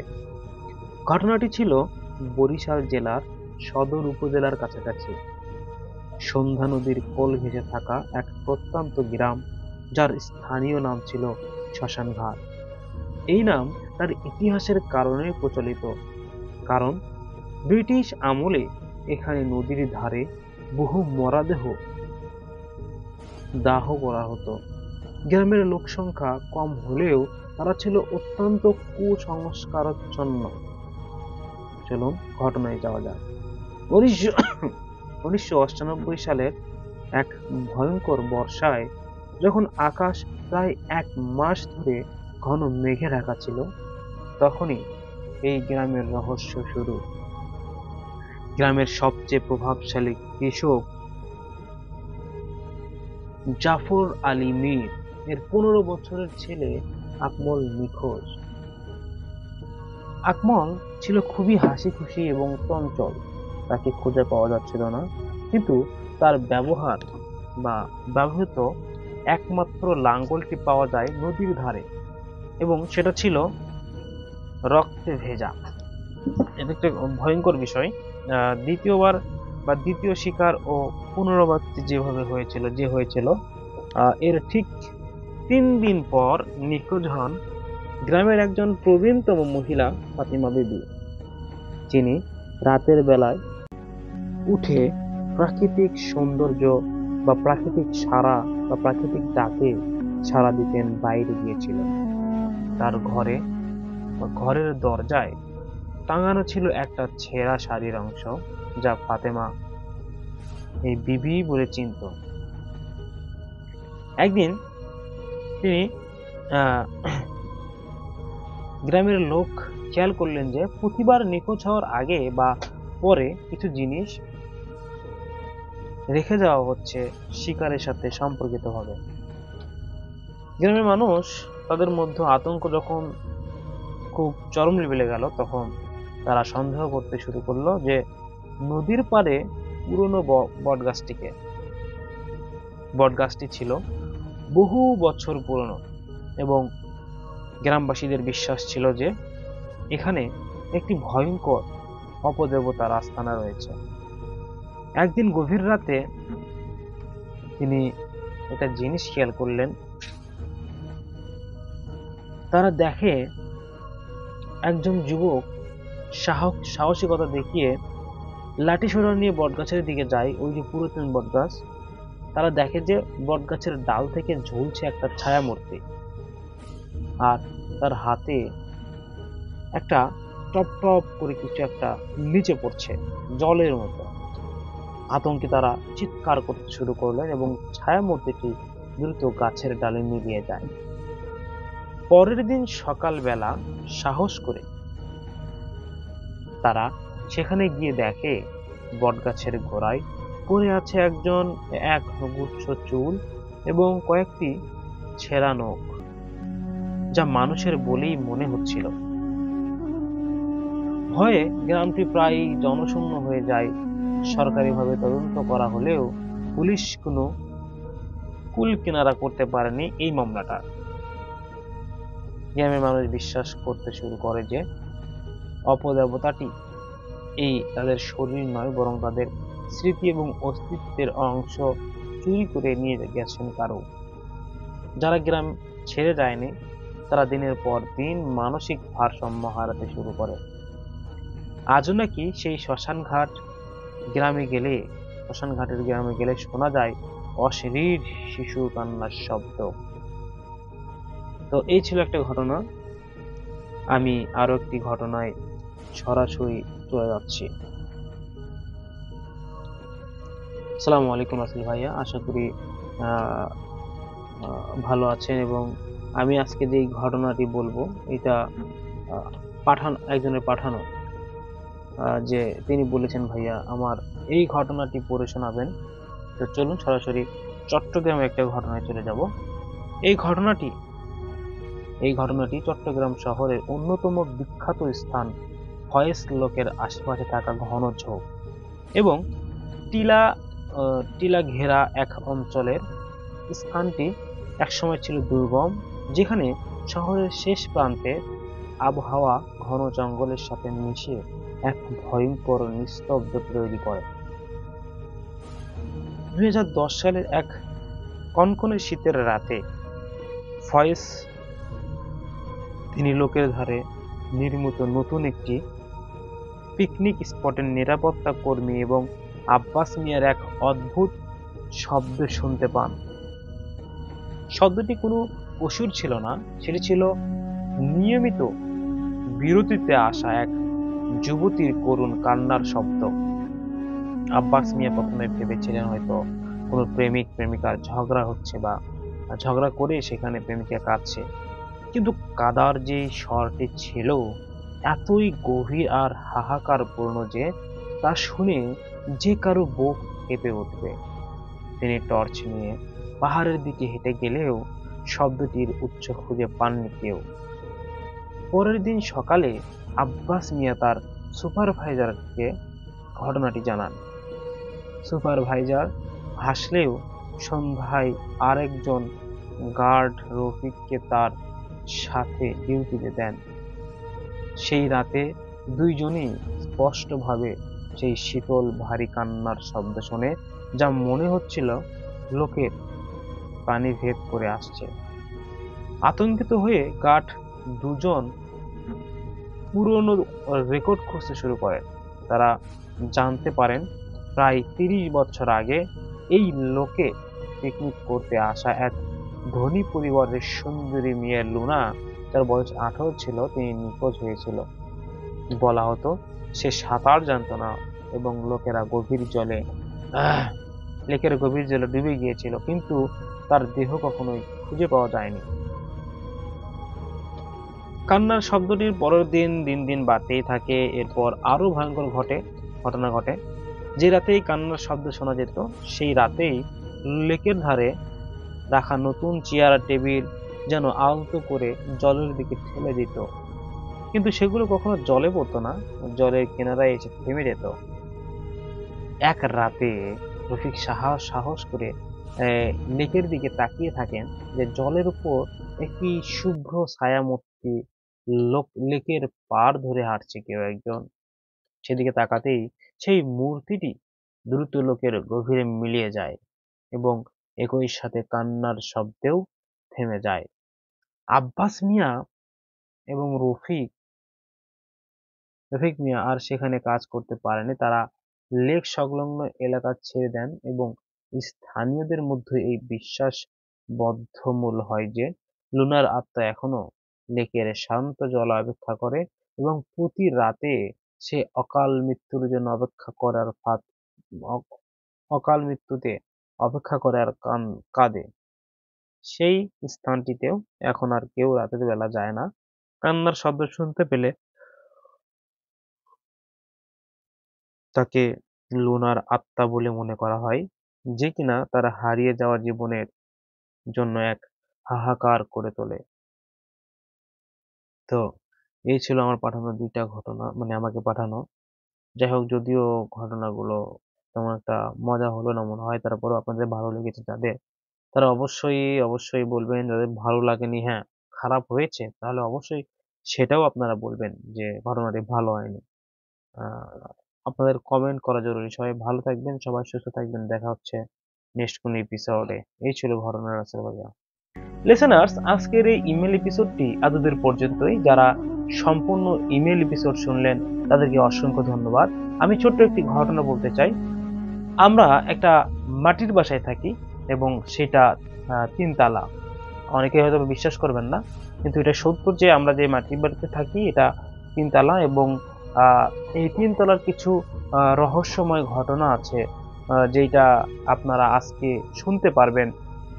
আমি বলবো আপনারা যারা আমাদের সাথে প্রতিনিয়ত ঘটনাগুলো শুনছেন, জানি না আপনারা এই মাটির ঘরের ঘটনা শুনছেন কিনা, তবে রিসেন্টলি এই ঘটনা আপনারা পেয়ে যাবেন। আমরা প্রতিনিয়ত কে কোন ধরনের ঘটনা শুনতে চাই তাদের জন্য কিন্তু আমরা ঘটনা নিয়ে আসি। লিসেনার্স, আমরা একের পর এক আপনাদের ঘটনাগুলো কিন্তু কালেক্ট করে সেই ঘটনাগুলো কিন্তু আমরা শেয়ার করতেছি এবং অনেকেই আমাদেরকে মেইল পাঠিয়েছেন, অনেকে আমাদের ঘটনা পাঠিয়েছেন এবং সেই ঘটনাগুলো আমরা প্রত্যেকটা বাছাই করা ইমেল এপিসোডের শেষে কিন্তু আমরা আপনাদেরকে শুনিয়ে দিয়ে থাকি। তাই বলবো, আপনারা যদি আমাদেরকে ঘটনা পাঠান আপনাদের সাথে ঘটে যাওয়া, অবশ্যই সেই ঘটনাগুলো পাঠাতে পারেন। যারা এতক্ষণ ধরে আমাদের এই ঘটনাগুলো শুনলেন, বাছাই করা ঘটনা প্লাস আপনাদের পাঠানো ঘটনা, আমার নিজের ঘটনা, এই সবগুলো একত্রিত আজকে সবগুলো ঘটনা মিলে কোন ঘটনা সবচেয়ে বেশি ভালো লেগেছে তা অবশ্যই কমেন্ট করবেন। আর আমরা কিন্তু প্রতিনিয়ত আপনাদের কমেন্টের আশায় থাকি। কে কোথা থেকে দেখছেন অবশ্যই কমেন্ট করবেন। আমরা আজকের মতো এখানেই বিদায় নিচ্ছি। সবাই ভালো থাকবেন, সবাই সুস্থ থাকবেন। আসসালামু আলাইকুম।